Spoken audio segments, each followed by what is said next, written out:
Thank you, and good morning, everybody from garden leave. I can tell you it's really nice on this side of the relaxation. An important day, not so much in academic publishing, but I guess for the world, and really grateful for the invitation. Thanks for that.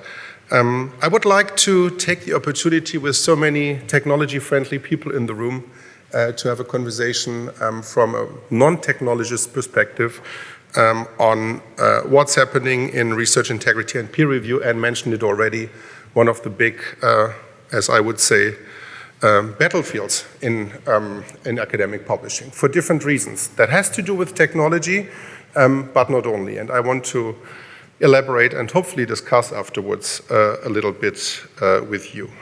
This is a little bit of a personal journey I embarked on 2.5 years ago when somebody approached me and said, there is this company, Reviewer Credits, are you crazy enough to buy it and take care of it and build a small team around it?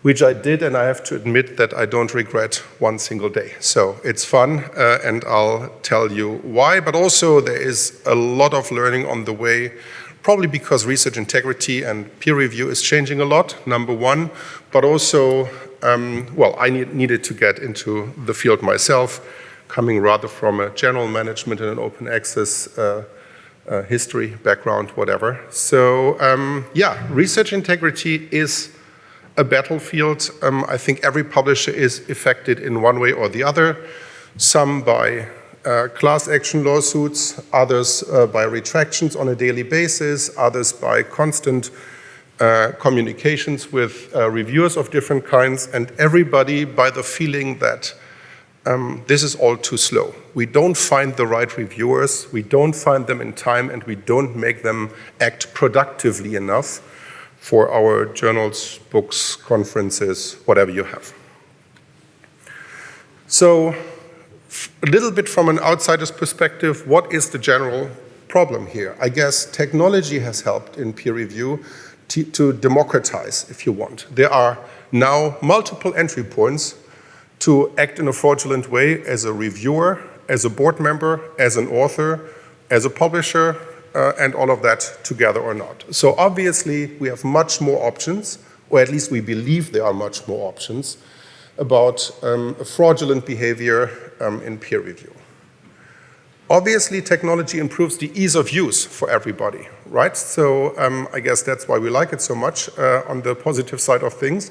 It is very efficient, but it's also efficient for the wrong guys in this game. So it is not just all mistakes that happen, but there's obviously an intentional behavior behind the issues we are seeing in academic publishing. I would say that technology reveals much more historical debt there might be from peer review. Imagine every publisher who is around for 245 years plus. Every of these publishers would basically go back on their list with research integrity checking systems, signals, others, and basically try to assess what they have published in the past and how many of these articles should be retracted or not. I think it would be huge piles, and it's probably better to not do it. Maybe it doesn't matter anymore, but it's probably something that nobody really wants to touch or speak openly about. The interesting thing is this is something that all publishers are impacted by, right? It is not a matter of size, it is not a matter of discipline, it is something that the whole ecosystem is impacted by, and volume didn't really help. So we all need to publish more articles, more book chapters, and all of those things. So obviously the problem is under pressure. And I think it's also fair to say, and I'm surprised that that is never a discussion for large publishers to really act on that, or for the industry as a whole to act on that, there is a kind of shadow publishing industry behind this by now, right? That is acting, that's making tons of money on fraudulent behavior and using technology in their own way to basically optimize their own profitability. How can we solve it? Theoretically, it all sounds very easy. I think peer review is for different reasons, and everybody who is in publishing has, I guess, to take that criticism. It's a mess as a process. There is no standards within publishing houses, let alone beyond. And there is also no proper training across the industry for the most important part in academic publishing, you usually all say on your websites, which is quality assurance. So how can it be that we leave quality assurance to untrained people on that particular issue, or somehow they have to figure it out, basically? I find that a really interesting situation that we are in. So publishers who really believe they need to change something, I think should first of all say, we are not reviewing with reviewers anymore who are didn't receive a basic training, basically, on what peer review is, how it works. And by the way, every early career researcher I've spoken to and everybody we see in surveys says, I love to review, but I feel uncomfortable with the situation as a researcher that I'm doing something which I don't really understand that well. I don't understand the requirements. Secondly, you have to relearn reviewing for every journal as a reviewer that you work for. No standards. Why is that? Why is it so difficult to come up with standards and say they are minimum standards? Now, I understand that a physics paper is not the same as a philosophy paper, but at least a little bit less bibliodiversity, or whatever you want to call it, on the peer reviewer side might be really helpful. Reduce the churn in the system. I think it's really important to get better at targeting. That's one of the fields where technology can help, and we will come back in a minute to that. So let's not use direct marketing approaches to individuals which are super specialized by basically spamming them based on keywords, because we believe that that is the best way to get in touch with them. The time investment, a field where technology can help a lot. I think we are seeing that evolve right now. The time investment is way too high for reviewers. So imagine you use an AI review assistant, and that reduces the average reviewing time from 6 to 3 hours. All of the volume problems of peer review of publishers are solved right away, which will lead to a deeper understanding, which is number 4, in my view at least. And the deeper understanding will be, the problem is not to find reviewers. I can find you perfect reviewers. They simply don't want to work for you. That's the problem, right? So it is not difficult to identify them. But for different reasons, you not only need to find them, you also need to motivate them. And I think there are different elements about that that have not necessarily to do with payments, which usually comes at this point, but just recognizing that somebody does work, and that's part of the academic record. And finally, make it really a community experience. How do you exclude bad actors best? Probably with technology, but that's always ex post. If people in a community know each other, they will not behave negatively. Social control, if you want, right, in a way, that can be deployed much more systematically, I guess. So next to tech, I want to make the point that trust and motivation are the central factors, motivators in peer review. As I said, finding peer reviewers right now is direct marketing. Everybody of you who uses spam filters and so on knows how annoying direct marketing is if you don't want to get that offer. If you need that offer, it's probably not at the right point in time, not at your budget or whatever. So basically, if you look at direct marketing response rates of 1 to 3%, which is pretty normal in general marketing, B2C marketing, I would say that we are still pretty successful with the response rates we have in peer review. So in other words, it can get much worse than it is today.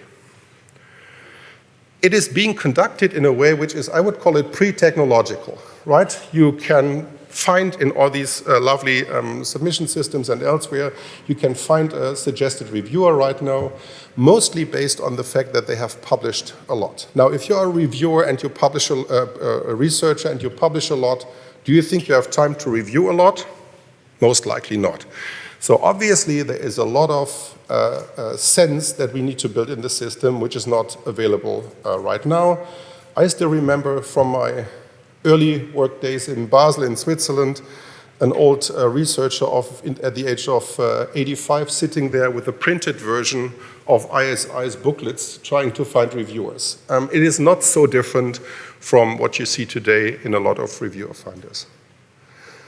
I mentioned already that I think activation is the problem and that publishers need to invest just a little bit into comforting reviewers, not seeing them as their suppliers, free suppliers that remain kind of invisible to the world, but by recognizing their work, I guess it would make a huge difference to everybody who believes that peer review is a vital function in academic publishing. So we are still not at technology here, I guess, but this is all common sense, in my view at least. And I think publishers should, that's a personal rant, on this day, I guess rants are allowed, right? I think publishers have to stop telling these ridiculous stories about ethical and unethical behavior. Why is it unethical to pay for a service like peer review? Are you all not being paid for the service you deliver to your company? Is it all unethical? I don't think so. And I think if you do it in a systematic and smart way, it doesn't skew the results of a process which is a quality assurance.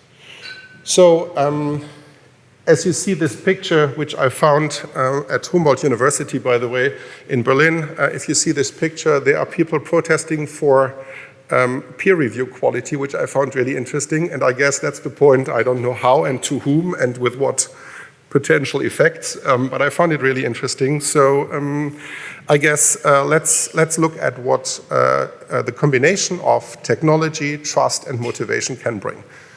What we are doing, and I guess everybody can do so, there is no secret sauce to it, that's why I'm sharing it, is basically looking at peer review as a holistic approach to a complex problem. So we need to understand who reviewers are and whether they are physical people or whether they have a reviewer identity in that respect or whether they are just a bot.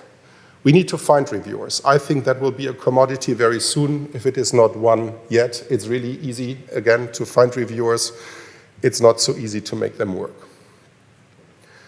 Where it becomes a little bit more tricky, that's the third point. What we are trying to do is, and I can only recommend that to everybody to do it cross-publisher with us or with anybody else, is creating a reviewer network. Because your knowledge of a reviewer is only good, I would make the point, if you understand how reviewers are performing elsewhere as well. It is not your reviewer that you need to keep. It is the understanding of the persona and the person, the identical person in peer review. Certification and rewardings are two mechanisms to really give back. And the last point, and I don't want to go into kind of a sales pitch here, the last point which I find really interesting and important is if you look at peer review and research integrity, to me these are almost identical, basically. At least peer review is a very core element of research integrity. But I think nobody or way too few publishers really look at the overall behavior of a journal, of the whole ecosystem when it comes to peer reviewers. It's not just finding that reviewer to finish the task of getting the article out. It's also understanding how your editorial board works with reviewers, for example, how active they are compared to other reviewers in the industry, and how you can create motivations and really learn from their behavior, which we can't do today. I think we all agree on that. Right now, it's a hit and run approach. I'm trying to say an ecosystem approach would be much more helpful, really, for all of us. I chose one example from my friends at Maurissier here because I think that's probably the latest of the systems that are under development, at least, to put it that way. I think what we really need to harness the digitization truly is a standardization of workflows. It is simply it doesn't make sense anymore, to me at least, that workflows are not more standardized within one publisher and across publishers to also make it easier for peer reviewers. I think it needs consistent and quality control processes, which we don't see instead of a myriad of these outsourcing relationships that you all know. So there's one journal article which is being pushed to a system, but you outsource and re-insource and manage and whatever with 5 to 15 different or whatever many different vendors. And I think it needs processes that are defined by technology and based on APIs and that are not defined by editorial boards anymore. I guess that's the core element that almost every publisher really shies away from, telling the editorial board members, this is what we are doing for those reasons. If you really believe you need to leave, even you are a Nobel Prize laureate, that's what it is. Because I think with this shaky infrastructure that we have today, we will not be able to really stabilize the system. So what's at stake? I think it's pretty easy, and then I'm done already. Looking forward to your questions and your interventions here. Obviously, it is really about trust, what we are doing here, right? So scientific publishing is a trust-based business, which sounds always great and sounds like one of these Sunday morning conversations you can have with somebody. But what exactly does it mean in day-to-day behavior? I'm not so sure that we have implemented that across the industry. At least the companies I know a little bit better still have a way to go, I would say. I think governance is another element. Publishers really exercising good governance towards a public goal and a public good, right? I mean, there is this element of a public good that we always make, but how can we really prove to people out there, to science, whoever that is, that the deployment of technology and the deployment, like the design of processes is really meant to deliver superior results beyond business results, beyond a better revenue or margin. I guess that on the success side, it is really about the commercial outcome that is based on integrity and on other intangible factors in our industry, branding and these kinds of things. So we need to focus more on that. And the last element, and I hope I learn a lot about that today from you guys, I think we need to deploy technology much more to achieve growth. Because this industry is without growth since, what, 6, 7, 8 years after inflation? And if we don't get to a point where technology helps to grow, I think we will be in much more trouble very soon. And my hope is that technology, with all the risks that we obviously also see, brings the element of growth back into academic publishing. Thanks so much.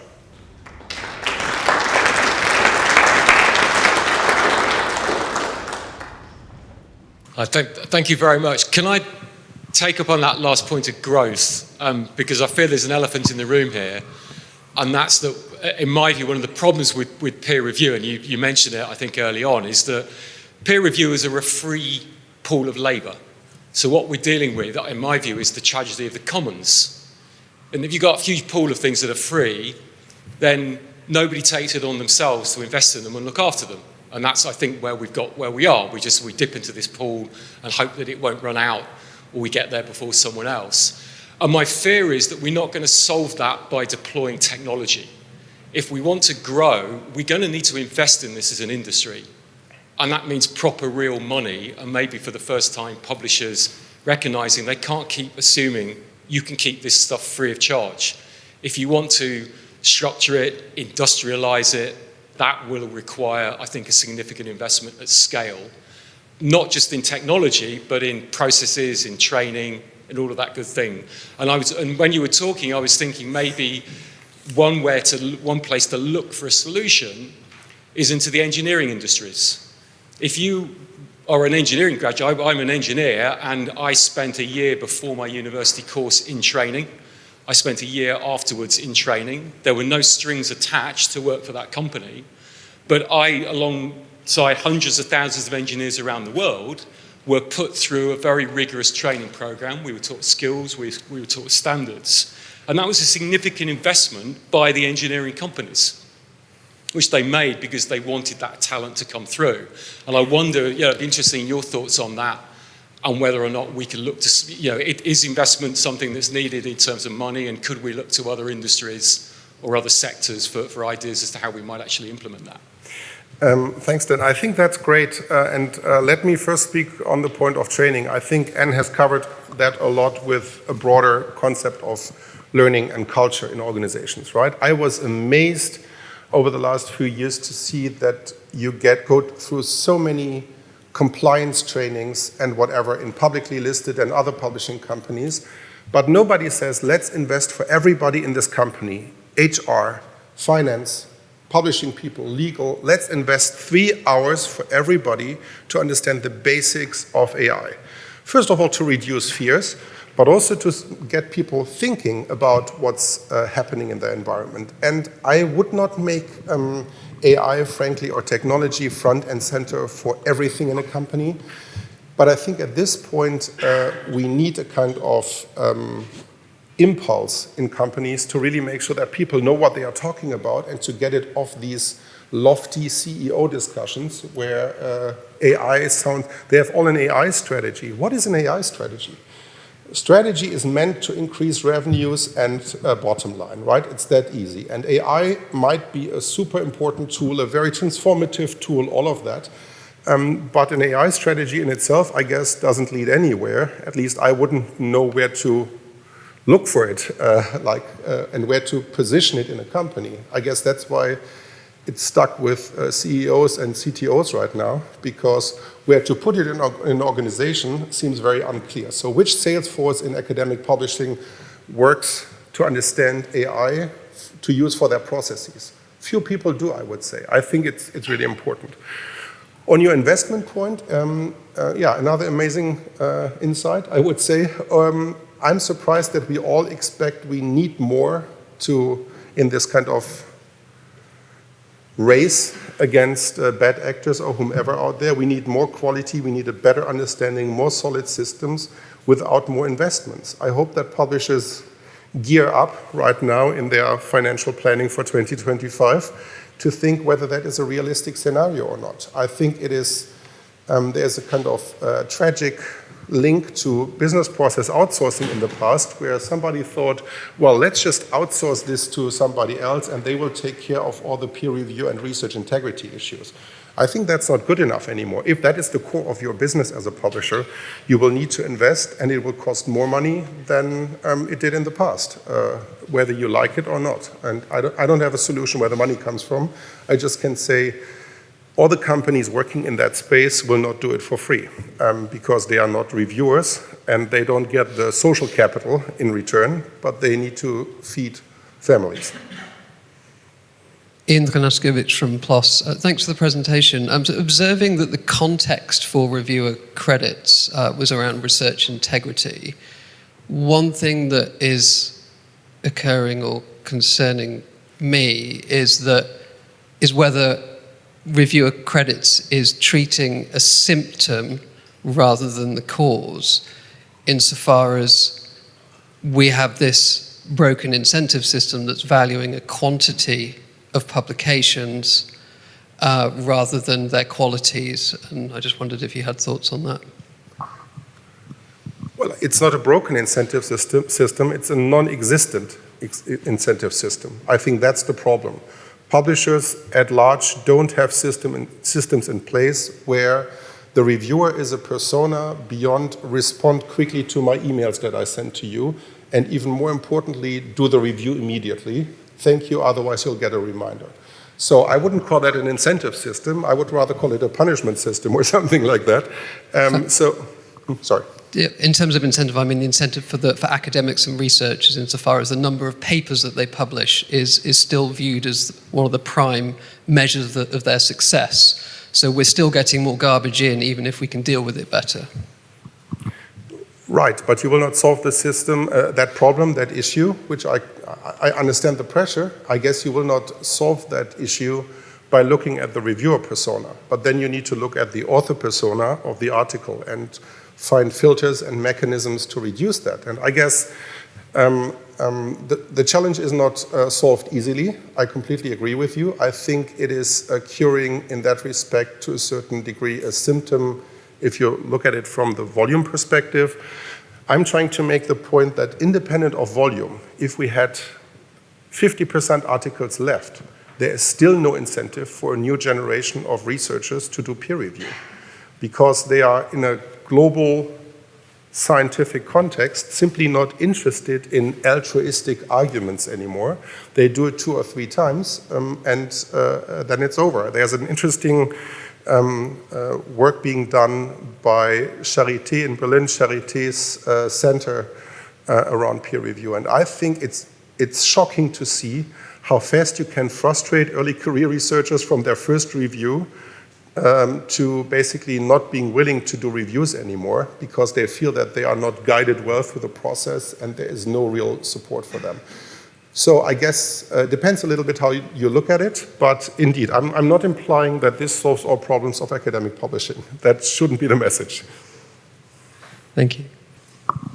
Much shorter question, I promise. Have you spoken with funders at all, just sort of following on from Ian's point, and have they you know, it must be in their interest, presumably, to encourage this sort of stuff? It is in their interest, and I think in general you can see over the last 1.5 years or so that many more librarians, funders, people in that space get interested in research integrity and how they can help support the system.